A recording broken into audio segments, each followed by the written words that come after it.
Do this. Who's laughing? Because I can hear you. Shh. Okay.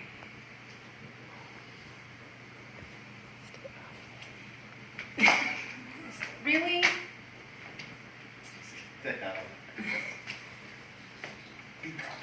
Yes. My name is Jennifer Johnston, and I want to speak to you today about vaccines and whether or not they're beneficial. In this day and age, there are so many things we take for granted, and one example would be vaccines. This specific subject has been the center of much controversy, but the evidence supporting the connection between vaccines and the massive decline in the disease-related mortality rate is undeniable. Vaccines, along with better hygiene and the introduction of health departments, have reduced and almost eliminated many previously common infectious diseases. The New York State Department of Health explains the creation of a vaccine involves scientists and medical experts from around the world, and it usually requires 10 to 15 years of research before the vaccine is made available to the general public. The first step of this extensive process involves several years of laboratory research in which scientists and researchers identify an antigen that can prevent a disease. It is true that there should be ongoing research to improve the quality of vaccinations, and those who have concerns definitely should research all available information to have a better understanding. There are many misconceptions about vaccines, and unfortunately some have merit. However worrisome vaccines can be, the benefits far outweigh the risks though. If we had the ability to step back in time before vaccines and ask the mothers if they would like the opportunity to give their children vaccines from today, I think most, if not all of them, would jump at the chance to be able to do that. A leading cause of infant mortality in Mexico is the rotavirus. And since introducing a vaccine to help prevent the virus, the mortality rate has declined drastically.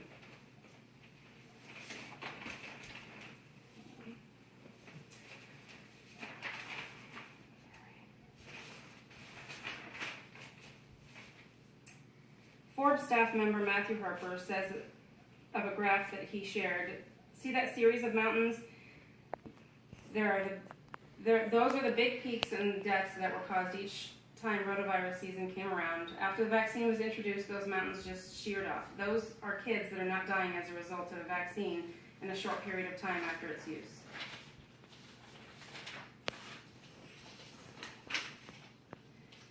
So what factors should one consider when deciding if vaccines are beneficial? First, we should educate ourselves on the misconceptions surrounding vaccines. In an article titled An Educational Resource by the College of Physicians of Philadelphia, it states, many misconceptions about vaccines have persisted for decades because of poor understanding of how vaccination works. Some of the most common vaccination-related misconceptions are addressed here. The overloaded immune system misconception. Perhaps the most common misconception is that a child's immune system can be overloaded. If the child receives multiple vaccines all at once, that is the possibility. But it's actually not. This concern first began to appear as the recommended childhood immunization schedule expanded to include more vaccines, and as some vaccines were combined into a single shot rather than multiple shots. However, studies have repeatedly demonstrated that the recommended vaccines are no more likely to cause adverse effects when given in combination than when they're administered separately. Some parents decide to spread out the time period during which their children receive vaccinations just in case this misconception is accurate. However, there is no scientific evidence to support this approach, and delaying vaccinations puts children at risk of contracting preventable diseases. The disappeared diseases misconception. Some people assume that because diseases like polio have disappeared from the United States, it's no longer necessary to vaccinate children against them. However, polio is still widespread in other parts of the world and could easily begin reinfecting unprotected individuals if it were to be reintroduced into the country. Another example is measles, which has become rare in the United States. U.S. outbreaks of the disease have occurred when Americans traveling to countries where measles remain widespread brought the disease back with them. With adequate vaccination rates, most of these types of outbreaks can be prevented. But if vaccination rates drop, imported cases of preventable diseases can begin to spread again. In the early 2000s, for example, low vaccination rates in England allowed measles to become endemic once again after earlier vaccination rates had halted its continued transmission in the country. The more vaccinated than unvaccinated people get sick misconception. When there's an outbreak of a disease that's rare for a given area, such as measles in the United States, unvaccinated people aren't the only ones at risk. Because no vaccination is 100% effective, some vaccinated individuals will get the disease as well. In fact, during an outbreak, the number of vaccinated individuals who get sick will often outnumber the unvaccinated people who get sick. This, however, is not because the vaccines are ineffective, but because there are so few people who avoid vaccination in the first place. Look at the numbers for a hypothetical outbreak. You have a group of 500 people who have been exposed to an outbreak of a rare disease. Of those 500 people, 490 have been vaccinated, 10 have not. Different vaccines provide different rates of protection, but in this case, let's assume that 98% of every 100 people who are vaccinated will successfully develop immunity against the disease. When exposed to the outbreak, all of the 10 unvaccinated individuals get the disease. But what about the 490 that were vaccinated? Based on the assumption of 98 of every 100 people developing immunity, leaving the 2 of the 100 unprotected, about 10 of the 490 vaccinated individuals will get the disease, the same number as unvaccinated individuals.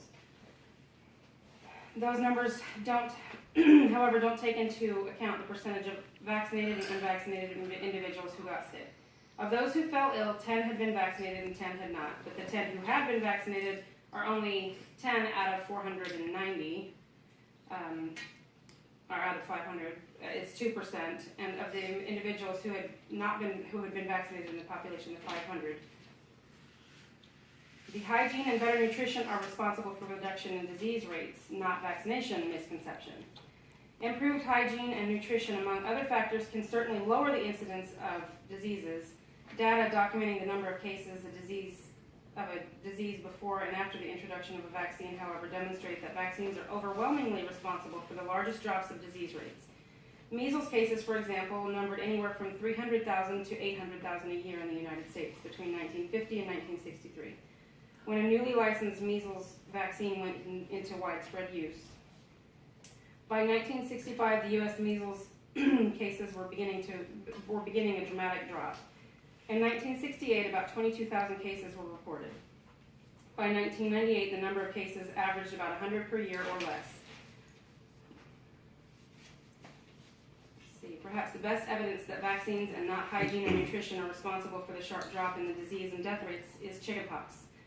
If hygiene and nutrition alone were enough to prevent the disease, then why would we not have had a drop before that? The varicella vaccine, which wasn't available until the mid-1990s, actually brought down that rate. The natural immunity is better than vaccine-acquired immunity misconception. Some people argue that the immunity gained from surviving a natural infection provides better protection than provided by vaccines. While it's true that natural immunity lasts longer in some cases than the vaccine-induced immunity, the risk of natural infection outweigh the risk of immunization for every recommended vaccine. For example, wild measles infection causes encephalitis for one in 1,000 infected individuals. And for every 1,000 reported measles cases, 2 individuals die. The combination MMR vaccine, however, results in encephalitis or severe allergic reaction only once in every 1,000,000 vaccinated individuals, while preventing measles infection. The benefits of vaccine-acquired immunity extraordinarily outweigh the serious risks of natural infection, even in cases where boosters are required to maintain immunity. Additionally, the Hib and tetanus vaccines actually provide more effective immunity than natural infection. This helps in understanding the common questions concerning vaccines, but what about health departments and better hygiene? This brings me to my next point. We shouldn't totally disregard the assertions that better collective hygiene was the turning point for fighting and eliminating diseases. Sanitation and hygiene have definitely played their role. According to the Morbidity and Mortality Weekly Report, Achievements in Public Health 1900 through 1999, Control of Infectious Diseases, the 19th century shift in population from country to city that accompanied industrialization and immigration led to the overcrowding and poor housing served by inadequate or non-existent public water supplies and waste disposal systems. These conditions resulted in repeated outbreaks of cholera, dysentery, TB, typhoid fever, influenza, yellow fever, and malaria. By 1900, however, the incidence of many of these diseases had begun to decline because of public health improvements, implementation of which continued into the 20th century. Local, state, and federal efforts to improve sanitation and hygiene reinforce the concept of collective public health action. By 1900, 40 of the 45 states had established health departments. It also goes on to say strategic vaccination campaigns have virtually eliminated diseases that were previously common in the United States, including diphtheria, tetanus, smallpox, measles, mumps, rubella, and meningitis.